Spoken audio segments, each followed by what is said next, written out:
அதிர்ஷ்டம் நியூஸ்க்கு வரவேற்கிறோம். தங்கமணி, முத்துசாமி சந்திப்பு. நடந்தது என்ன?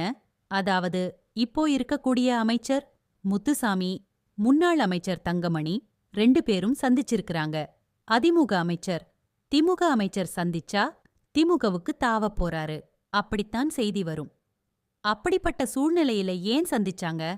ஏற்கனவே பழனிசாமி அவர்களை தங்கமணி புறக்கணிச்சிட்டே இருக்கிறாரு. டெல்லிக்கு போகும்போது எப்பயுமே தங்கமணி, வேலுமணி, மணி பிரதர்ஸ் இல்லாம போக மாட்டாரு. ஆனா தங்கமணி இல்லாம போயிட்டே இருக்கிறாரு அப்படின்னு அரசியல் பரபரப்பா செய்தி வந்தது. அதற்கு பிறகு தங்கமணி இல்ல நான் சாகும் வரை அதிமுகலதான் இருப்பேன் அப்படின்னு சொன்னாரு. இப்படிப்பட்ட சூழ்நிலையில முத்துசாமி அவர்கள் போய் சந்தித்தது ஏற்கனவே கொங்கு மண்டலத்தில் இருக்கக்கூடிய செங்கோட்டையன் அந்த பக்கம் போயிட்டாரு. ஏன் செங்கோட்டையன் திமுகவுக்கு வரலன்னா முத்துசாமி இருக்கிறாரு. முத்துசாமிக்கும் ஒரு சந்தோஷம். நல்ல வேலை செங்கோட்டையன் வரலப்பா அப்படின்னு அப்ப தலைமையிட்ட நல்ல பேர் எடுக்கணும்.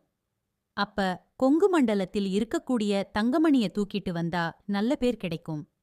அதனால தங்கமணி கிட்ட முத்துசாமி பேசியிருக்கிறாரு அப்படின்னு இன்னைக்கு திமுக காரங்க பேசிட்டு இருக்கிறாங்க. உண்மை என்னன்னு விசாரிச்சா இல்லீங்க, தங்கமணி அப்படியெல்லாம் போக மாட்டாரு. ஆனா திமுகவில் இருந்து வலை விரிக்கிறது உண்மைதான். இவருக்கு மட்டும் இல்ல, அங்க இருக்கக்கூடிய டெல்டாவில் இருக்கக்கூடிய வைத்திய புள்ளி இப்படி பல பேருக்கு வலை விரிச்சிட்டே இருக்கிறாங்க. இதுல உளவுத்துறையுடைய கையும் இருக்கு. ஏன்னா ஒரு ஆட்சிக்கு இன்னும் குறிப்பா திமுக ஜெயிச்சாதான் இப்படிப்பட்ட உளவுத்துறை அதிகாரி. அதாவது எவ்வளவோ பிரச்சனை நடந்தாலும் அதிகாரிகளை ஸ்டாலினால் மாத்த முடியல. அப்ப இந்த முதலமைச்சர் இருந்தாதான் நம்மளுடைய ஆட்டம் பாட்டம் கொண்டாட்டம் பண்ண முடியும்னு அதிகாரிகள் நினைக்கிறாங்க. அதனால அவங்களும் தங்கமணி முத்துசாமி சந்திப்பை வெளியில நிறைய கசிய விட்டு இதுக்குதான் வரப்போறாரு தங்கமணி அப்படின்னு மற்ற அதிமுகவினர்கிட்ட ஒரு சலசலப்பை உருவாக்க முயற்சி பண்றாரு. நம்ம விசாரிச்ச வரைக்கும் தங்கமணி அதிமுகல தான் இருக்க போறாரு. கோவில் நிகழ்ச்சிக்காக ஒரு கோவிலில் 2 பேரும் சந்திக்கிறாங்க. வாங்க உள்ள வாங்க அப்படின்னு கூட்டிட்டு போறாரு. அதுதானே இவ்வளவு பெரிய சர்ச்சைக்கும் காரணம். இன்னைக்கு அதிமுக வலுப்பெற்றுக் கொண்டிருக்கிறது.